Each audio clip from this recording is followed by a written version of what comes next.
What's good? It's your boy Jay. That's me. Let's discuss NXT from January the 16th, 2024. A pretty okay episode of NXT for the most part.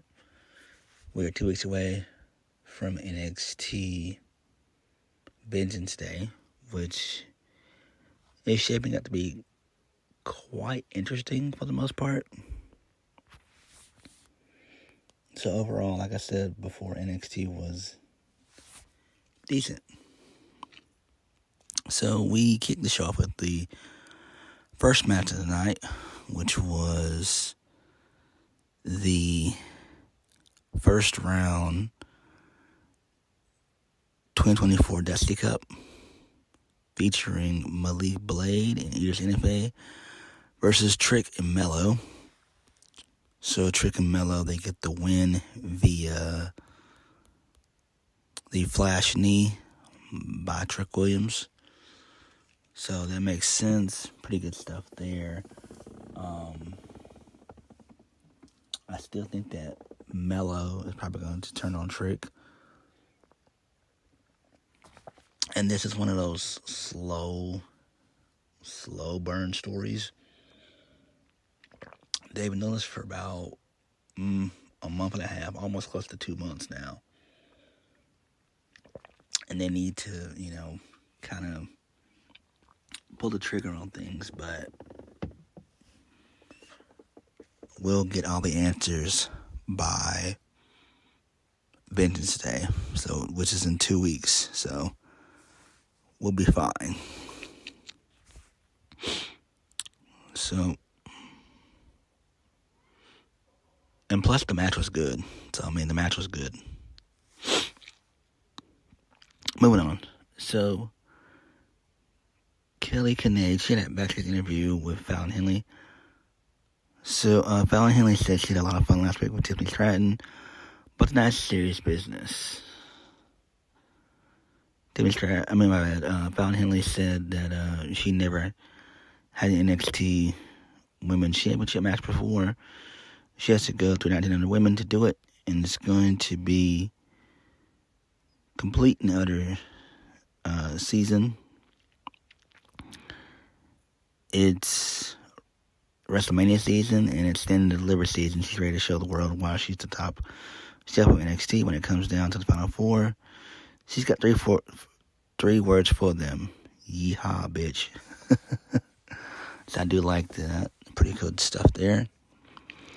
Moving on from that, Alexa Lopez plans on making the NXT Women's Championship match at Vengeance Day a triple threat. Tatum Paxley appears from the other room and says that nobody will get in the way of her champion, Lyra Valkyria, which is kind of weird. So they're doing this weird psycho bitch character for Tatum Paxley, which is fine.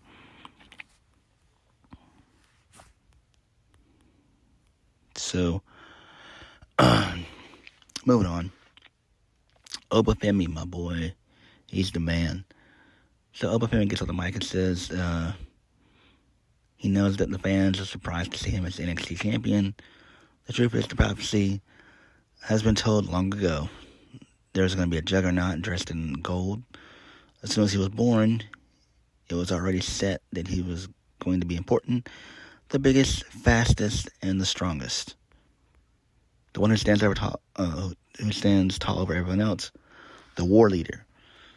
He said he's been tested. He was tested as a young Nigerian prince, and he destroyed his opposition. He was tested in the NCAA as a D1 athlete, and then he made that world his own by winning title after title, championship after championship. Now that he's come to NXT, the goal is still the same. I've already made my mark by dropping 3 men in the breakout tournament. He dropped Dragon Lee last week, and with this title, I have my divine rights to rule all over you, and I will crush to dust every man that stands in my way because I am bad by destiny. Nice, really, really good stuff there. It was quite interesting that Vic Joseph mentioned on commentary, which is scared the shit out of me. Oba Femi has only had 5 televised matches. Damn, that is insane. 5 televised matches, guys, and he's that fucking good. Damn. Oba Femi is that dude. Again, I could see him being NXT champion within the next year and a half to 2 years. I really could. So Dragon Lee comes out and he gets on the mic and he says that he can be mad about what happened last week. He said he knows that Oba Femi's hungry.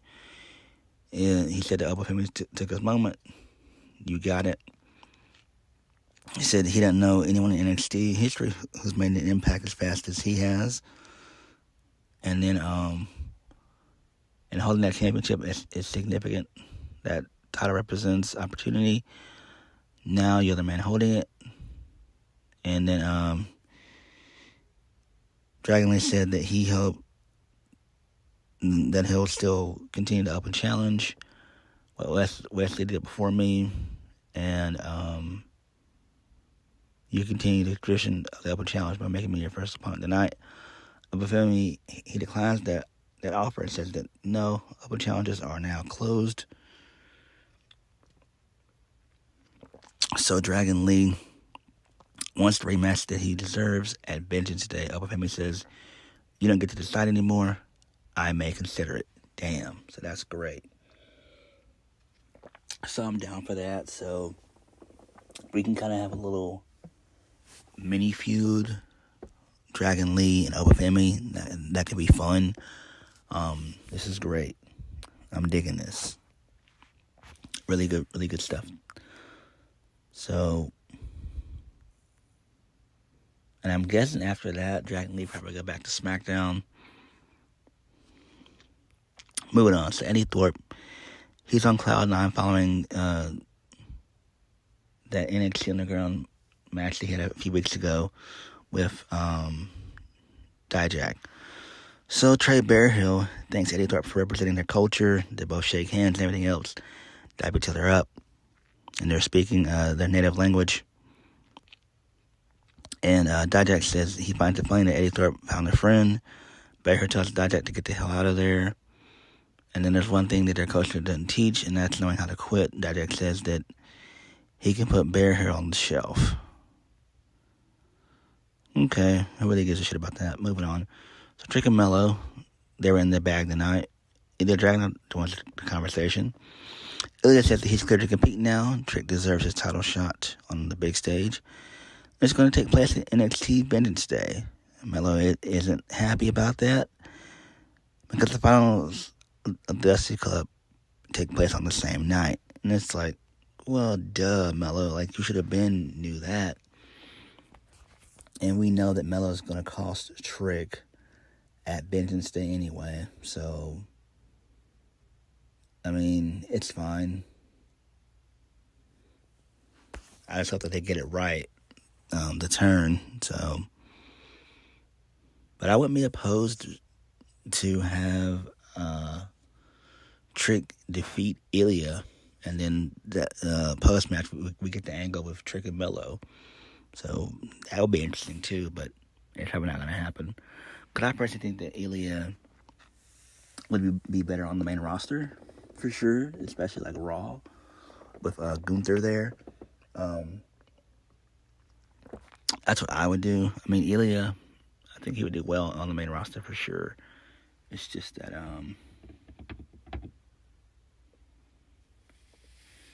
that's just how I see it.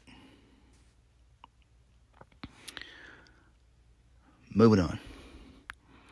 So, Lyra Valkyria and Tatum Paxley, who's dressed up like Lyra Valkyria, versus Lola Vice and Electra Lopez. So, Tatum Paxley gets the win. So, that was pretty cool there, I guess.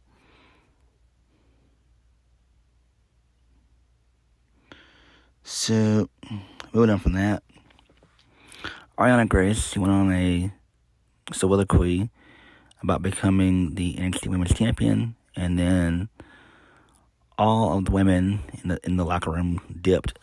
It was funny, so it was great. She was giving like this really good speech of stuff. And I was like, oh shit. Moving on. Joe Coffey versus Rich Holland.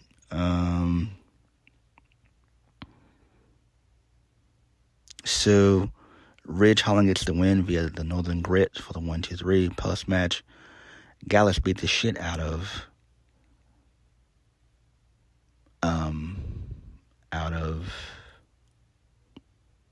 Rich Holland. And then Joe Coffey says that Rich Holland has no friends. So that's fine there. I don't know what they're going to do with Rich Holland going forward. I really, really don't. I don't think Shawn Michaels has a plan for him. He might, but I doubt it. Because what's the point of Ridge going back to NXT? Like, what is he really there for? Like, I don't understand. Like, I get that, they're using all the stuff that he went through and stuff and everything, which is great, but still, what's the end goal of the storyline here? What's the end goal? Like, for real. If there's no set plan in place, then this is all meaningless, if we're being honest. Like, let's just cut the shit and just be honest. Like, I like Ridge Holland. I do. I think he's good, but they've got to have something for him to do. And now that he got his ass beat, who's going to come out and make the save for him? Like, who? Like, Butch is done with his own shit on the main roster.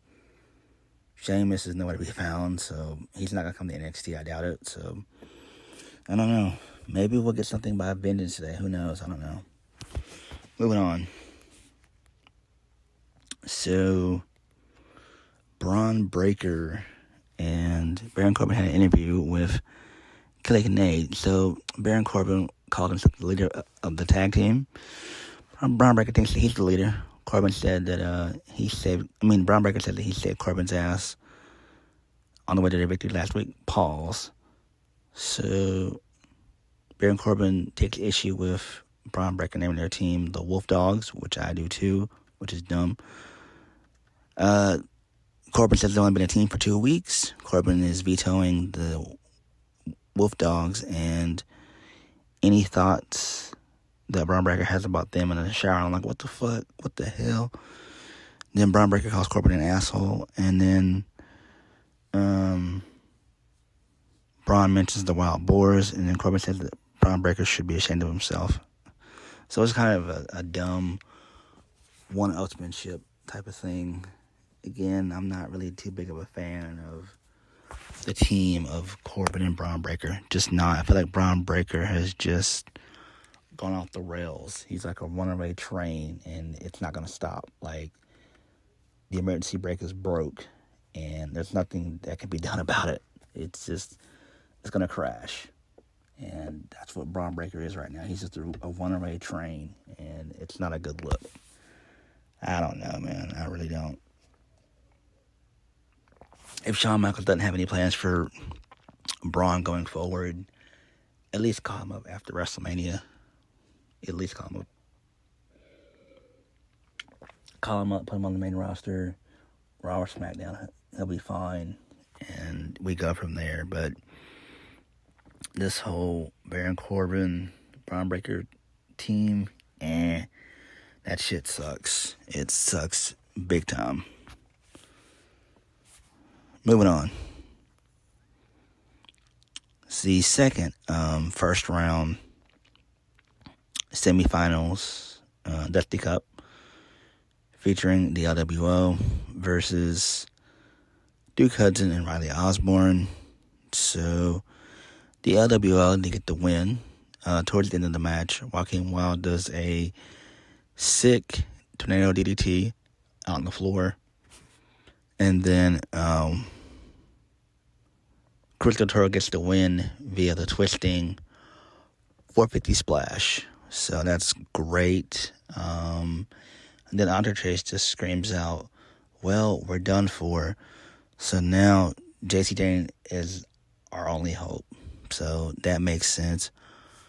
Again, we still haven't gotten clarity on whether JC Jane is a heel or a face. We don't even know that the tactics that she's doing is heel or face. We don't know. We got some more of it later on in the show, but I'm not sure. But it's still interesting. But again, we should get a payoff for this at the very least by Vengeance Day. Moving on. So Tony D and Stax, they're backstage trying to pump up Adriana Rizzo, some encouragement ahead of tonight's main event. So that's fine there. Moving on, Von Wagner, he wants a shot at the NXT Heritage Cup, and he even pissed off Noam Dar. He started, talking about, oh, well, if I can pin you to the count of 6 and stuff, and we're going to go 18 rounds and all this other dumb shit. I'm just like, what the fuck? Like, bruh. First and foremost, where has Von Wagner been? He's been gone for months. Like, seriously. And then all of a sudden, he just comes out the blue and tries to get a quote-unquote title shot. Like, it doesn't make any sense. I don't know. Moving on. Dijak versus Trey Bearhill, and Joe Gacy was on commentary.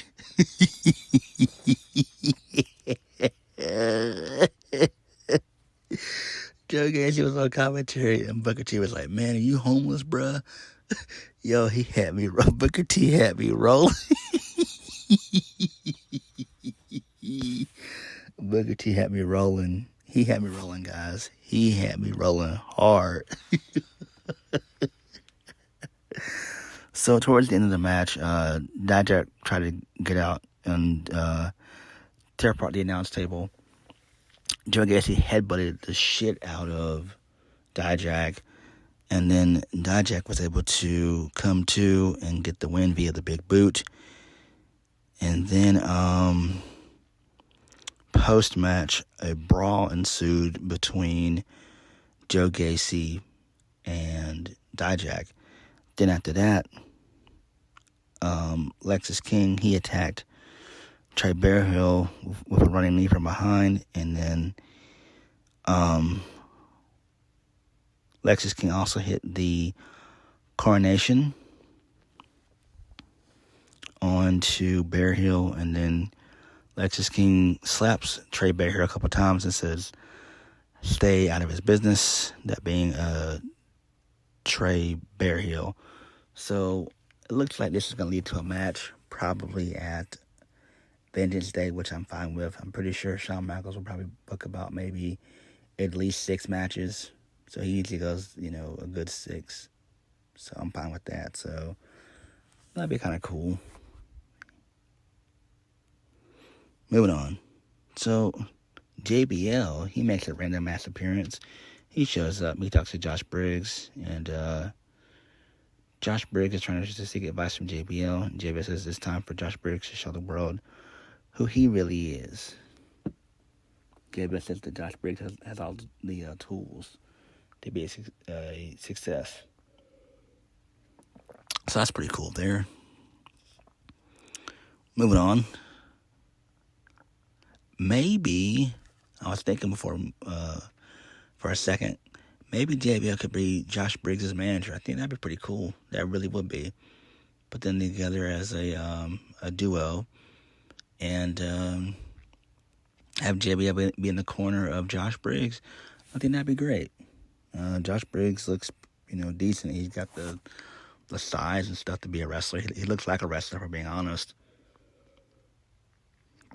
So I think that would be fine there. Moving on. So we get a no quarter catch crew vignette for whatever reason. Basically, it was just about them training harder and everything else, and saying that whoever steps up to them is going to get knocked down. And as usual, Miles Bourne cuts an awful promo. Miles Bourne does not need to cut a promo at all, period. He doesn't. He's not good. The only two that should be cutting promos for the faction should be A, Drew Gulak, and B, Charlie Dempsey. But Drew Gulak should be the main guy cutting promos for the faction. It's just common sense. He's a veteran and everything else. The other guys are just now getting into the business. They've probably been in it for a couple of years. I know Damon Kemp, a couple of years. Dempsey, same thing. Miles Bourne, same thing. So it would make more sense for the spokesman, the main guy, the main talker of the group, should be, hands down, Drew Gulak. Come on, Shawn Michaels. You got to do better, bro. You got to do better. Moving on. So Carmelo Hayes tells Trick Williams not to get ahead of himself, to focus strictly on the Dusty Cup. So that's fine there. We know that the turn is coming soon.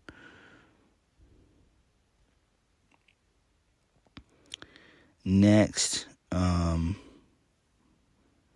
we get some bad news. So Cora Jade, she suffered a torn ACL. It happened last Friday at an NXT Live event in Dade City, Florida, and she's going to be out of action for at least 9 months. So she won't be back until around October or maybe even November. So that sucks. That really does suck. That really does. And then the main event, Women's Battle Royal, which will lead into a Fatal 4-Way. And the person who stood in for Cora Jade was Rhian Sinclair, who did pretty well in the match. So the final four in the match were Roxanne Perez, Fallon Henley, Kiana James, and Kalani Jordan. I was thinking that Shawn Michaels was going to go with either Fallon Henley or Kiana James, but I was wrong on both ends. He went with his tried and true Roxanne Perez. Roxanne Perez defeats Kalani Jordan via the Pop Rocks. Post-match, Lyra Valkyria gets on stage. She poses with her title, and Roxanne Perez and Lyra have a little stare down, and then the show goes off the air. And I'm just like, Shawn Michaels, bro, what are you doing, dog? What are you doing, man? Why? Roxanne Perez didn't need the win. She didn't need the win. For what? You can't always use her as a tried and true. Enough's enough. I would have loved to see what Fallon Henley could have done, or Kiana James. I mean, at least Kiana James is a legit heel. So now you have two baby faces. Because Roxanne Perez hasn't turned heel, and the crowd has turned on her, but she's still not doing heel stuff at all. So I don't get it. I don't understand this whole face versus face and this heel versus heel. I just don't get this shit. It should just be a clear-cut baby face versus a clear-cut heel. It'll make things more simpler. But it is what it is. Am I excited for this? No, not really. Not really. It makes no sense. I'm not a fan of Roxanne Perez.